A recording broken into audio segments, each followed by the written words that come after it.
Fala pessoal, seja muito bem-vindo à minha aula. Eu sou o Rafa, professor de Tecnologia e Informática para concurso público.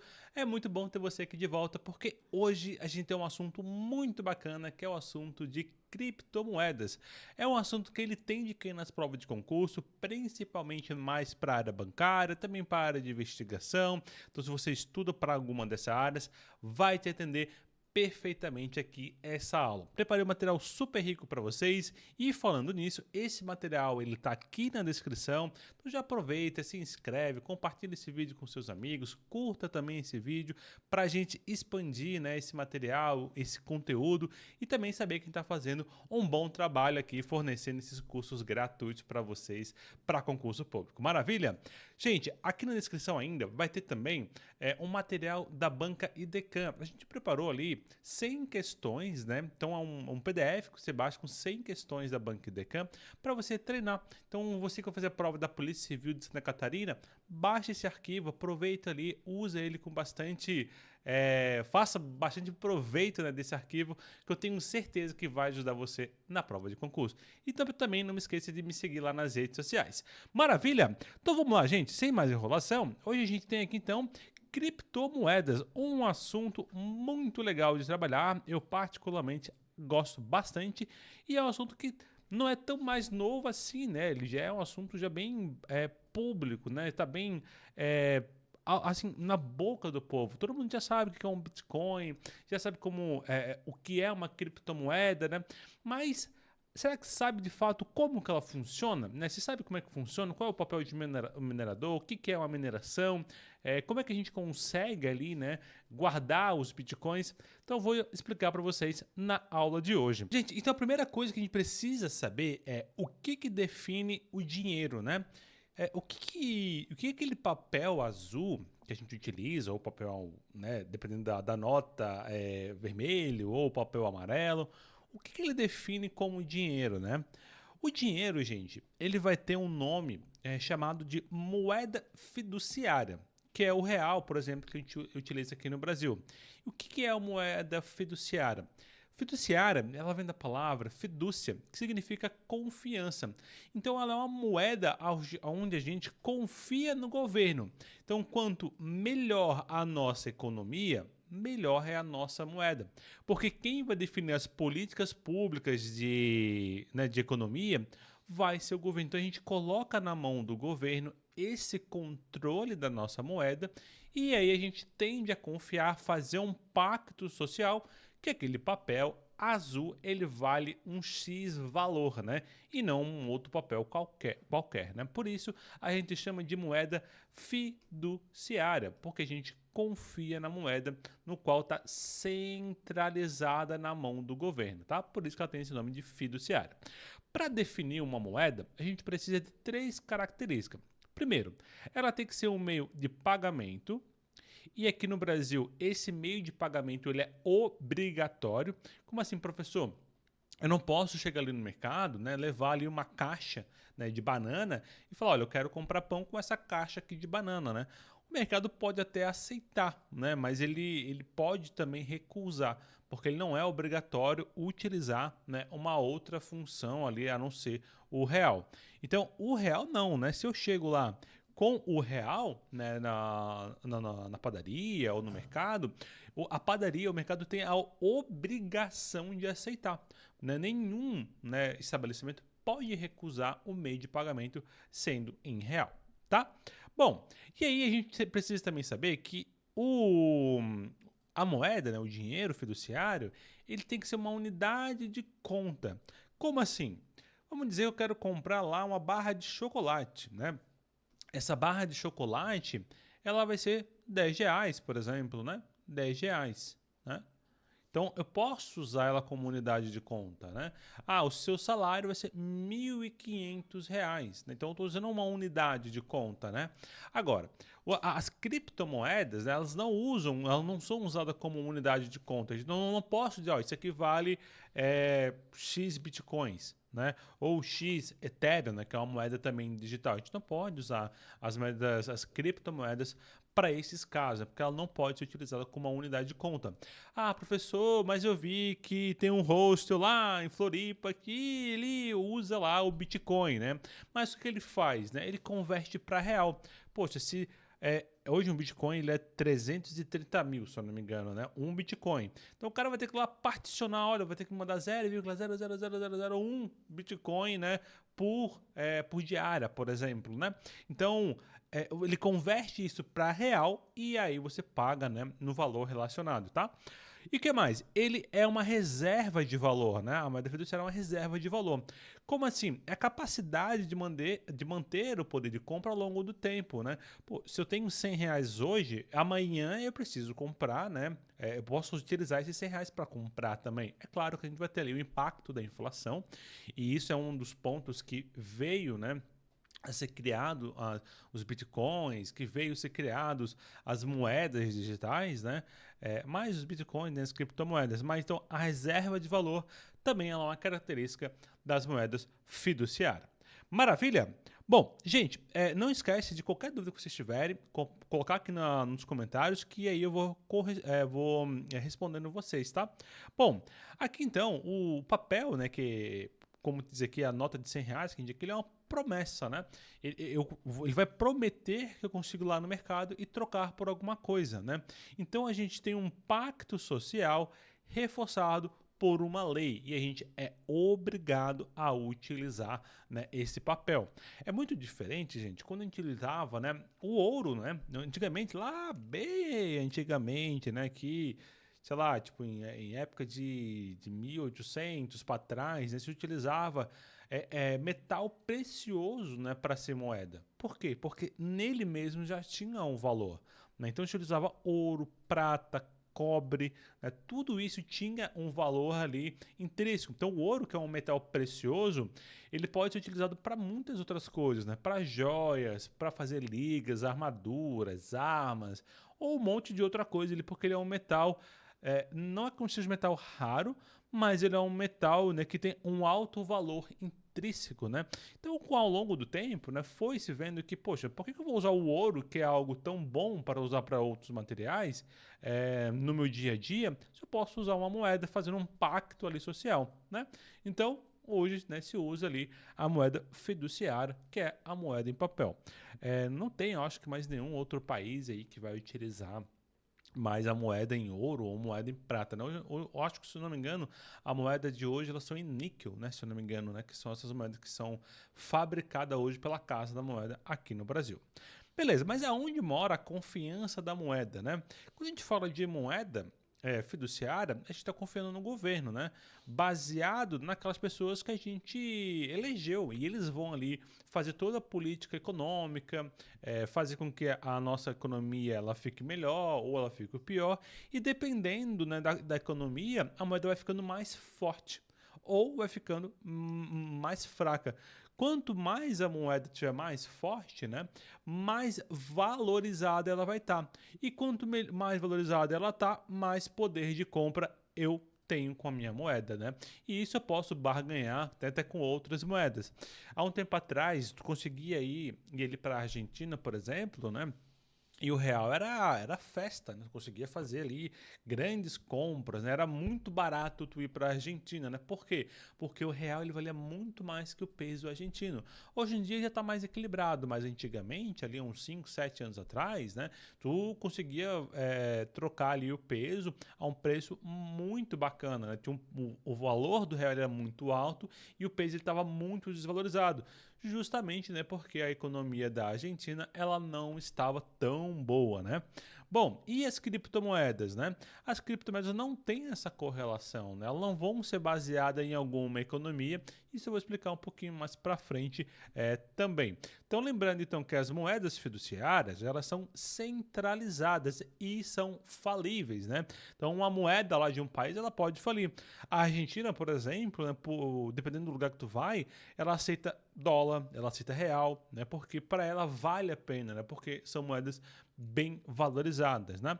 Já as criptomoedas, a gente está falando de uma moeda descentralizada, uma moeda imutável, né? O valor dela, ela vai ser gerado pela alta procura, que também eu vou explicar um pouco mais à frente, certo? Bom, Então aqui na moeda fiduciária, a gente vai ter, né, o poder de compra, né, se perdendo ao longo do tempo, né? Por quê? Veja bem, né? Vamos pensar aqui que em 1994, quanto que valia R$ 100? Será que é o mesmo valor que vale hoje, né? Os mesmos R$ 100, será que eu consigo comprar a mesma quantidade de alimento que eu conseguia comprar lá há 20, 30 anos atrás? Não, né, gente? Hoje, né, por exemplo, se eu vou comprar ali algo, só para você ter uma ideia, né, o salário mínimo lá em 2004, 2005 mais ou menos, era na faixa de 200, R$ 300. Hoje o salário mínimo já é 1.500, né, ou até mais, né, desse valor. Então aqui a gente tem uma perda muito grande, né? Por quê? Porque com os R$ 200 que eu tinha lá antigamente, com esses R$ 300, eu comprava a mesma coisa com os mesmos R$ 1.500, né? Ou quase a mesma coisa, né? Eu gosto muito de lembrar do exemplo do Kinder Ovo, né? O Kinder Ovo, na minha época, ele era centavos. Né? Era muito barato, né? Hoje em dia ele já é um preço muito maior, se não me engano, já é quase R$ 5, eu acho, um Kinder Ovo, né? Então olha quanto que a gente perdeu de poder de compra, né? Poxa, com míseros R$ 2, R$ 3 eu fazia festa, né? E hoje com R$ 2, R$ 3 a gente quase não consegue comprar mais nada. Então isso, né, é um dos comportamentos que a gente tem da moeda fiduciária. Ela vai se perdendo ao longo do tempo. Por quê? Porque o governo precisa injetar mais dinheiro, né? Injetando mais dinheiro na economia, né? Vão ter mais dinheiro circulando, né? Ele acaba perdendo ali um pouco do valor de compra, né? Eu gosto de lembrar que se eu tenho algum objeto raro, né, por exemplo, eu tenho uma carta de Pokémon, por exemplo, né, e essa carta de Pokémon, ela só existe uma no mundo, né, se eu comparar com uma carta de Pokémon que ela tem, né, vou botar aqui, e ela tem 10 mil no mundo, qual que vale mais? A carta mais rara ou a carta que todo mundo tem acesso? É claro que vai ser a carta mais rara, né? Porque eu tenho uma alta procura e tem pouca disponibilidade, né? O dinheiro é a mesma coisa. Se ele tem alta disponibilidade, se ele tem muito dinheiro no mercado, acaba sendo algo com menos valor. Só para vocês terem uma ideia, né? Não me matem se você é especialista em economia, mas é só para trazer esse conceito de entender, né? A desvalorização da moeda fiduciária. Show? Bom, gente, e aí então, né, vem, né, a moeda digital, né, chamada de Bitcoin, começando com as criptomoedas, né? Pela moeda fiduciária, a gente vai ter sempre um intermediário, né? Como assim, professor? Eu posso simplesmente pagar lá o Zé da padaria sem ter nenhum intermediário. Claro que você pode, né? Porém, quando você vai usar, né, quando você vai pagar lá o Zé da padaria, você vai ter que usar a moeda fiduciária, que é emitida pelo governo. Então você usa ali o governo, né, para poder emitir essa moeda. E fazendo essa emissão, né, a gente está centralizando nessa moeda, né? Somente o governo consegue emitir essa moeda. Então a gente fica na mão dele. Já o Bitcoin ou as criptomoedas, eles usam a rede blockchain. Né? Então, quando foi criado lá pelo Satoshi Nakamoto, ele pensou, poxa, eu vou criar uma moeda que seja segura, aonde eu não preciso passar por ninguém, eu envio direto para o João da padaria e, além disso, todas as transações vão estar visíveis a todo mundo consegue ver essas transações. E ele pensou, pô, mas como é que eu vou eliminar a questão da inflação? Eu vou deixar um limite. Então, eu vou poder criar apenas 21 milhões de bitcoins. Quanto mais próximo ao final do Bitcoin, mais caro ele vai ficando, ou seja, ele gera uma escassez. E no Bitcoin, eu vou utilizar essa rede de blockchain. A rede de blockchain vai ser essa cadeia de usuários que vão fazer ali o registro, né, das transações, que eu vou explicar com mais detalhe um pouco mais à frente, certo? Bom, então aqui, ó, Satoshi Nakamoto, né, ele criou o Bitcoin lá em 2008, né? Faz aí uns bons anos, né, que já foi criado, e quando ele criou houve um boom muito grande assim sobre a criptomoeda, havia uma grande desconfiança do que isso poderia ser. Eu lembro de ver pessoas assim, cara, ficando muito ricas do dia para noite, ficando pobres do dia para noite, porque havia uma oscilação muito forte, né, do Bitcoin, né? Inclusive foi utilizado esse nome Bitcoin, né, para muitos golpes, muitos mesmo. né? Muitos mesmo, né? Então muita gente usava esquema de pirâmide, né? Para falar sobre o Bitcoin. E isso, né? Foi se entendendo melhor como funciona ao longo do tempo. Então criou ali, né, o Bitcoin com 21 milhões de unidade máxima, né, removendo ali os intermediários, sendo uma moeda descentralizada, né? Porque não é o banco mais que emite essas moedas, ele é feito de outra forma, feito de forma matemática, utilizando o poder computacional. Então aqui a diferença da moeda fiduciária com o Bitcoin é que eu tenho uma oferta ilimitada, porque o banco pode fazer a qualquer momento a emissão dessa moeda, e também há sempre uma decisão política, né, para poder aumentar ou diminuir o valor dessa moeda, né? Então a gente sempre vai ter uma inflação provável.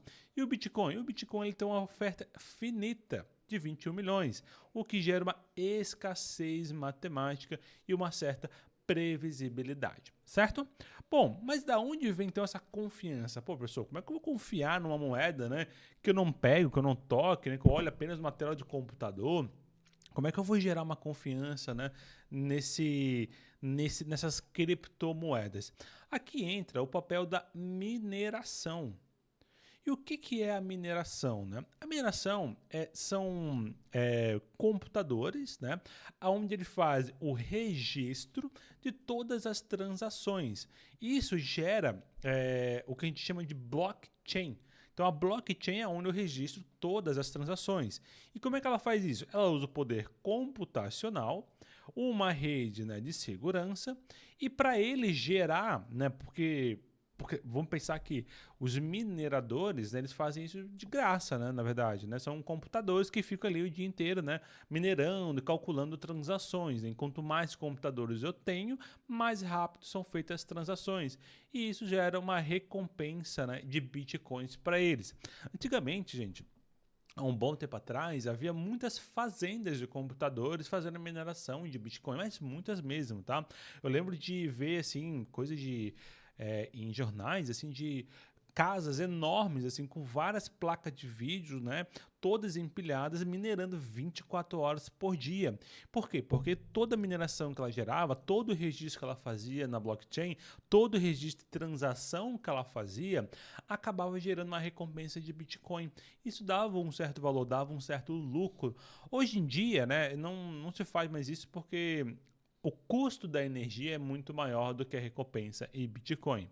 Então, né, como diz aqui no material, sem um banco central, os mineradores atuam como auditores, né, e voluntários. Eles garantem que nenhuma moeda seja gasta duas vezes.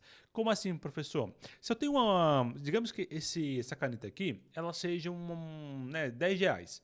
Se eu vou lá e dou 10 reais para alguém, né, eu não consigo pegar esses 10 reais fisicamente e dar para outra pessoa, porque já está lá. Agora, como é que eu vou garantir isso, né, na forma digital? Porque nada me impede, né, de eu mandar 10 reais para lá, de fazer um código ali e mandar 10 reais para outra pessoa também, usando o mesmo valor, ou ser debitado na minha conta. Por isso que a gente utiliza a blockchain, porque todo registro é mapeado, né, é registrado na blockchain, para registrar que esse valor saiu, foi para alguém e todo mundo consegue ter acesso à blockchain para garantir essa auditoria, tá? Bom, aí aqui então a gente tem a própria blockchain, né? Então a blockchain são blocos, né? Pacotes de transações que são confirmadas. A corrente, né, é a ordem cronológica, ou seja, um bloco ele está agarrado no outro cronologicamente, e aqui ele tem a imutabilidade. Professor, eu posso apagar um registro? Não tem como apagar. É impossível você apagar um registro na blockchain. Isso porque todo mundo tem acesso, né? Então, se ele colocasse lá um valor de uma carteira, eu conseguiria saber que aquele registro ele foi apagado, foi alterado ou aconteceu algo com ele, tá? Por isso que ele é um livro de contabilidade público que ninguém controla, mas todo mundo pode fiscalizar. Certo, gente? Gente, qualquer dúvida, qualquer coisa, coloca aqui lá nos comentários, né, pra gente ir conversando ali se vocês ficaram com alguma dúvida, né? E, gente, não se esqueça, curte esse vídeo também, compartilha com seus amigos para ajudar a gente nessa aula, nesse projeto aqui gratuito de aulas para concurso público de informática, beleza?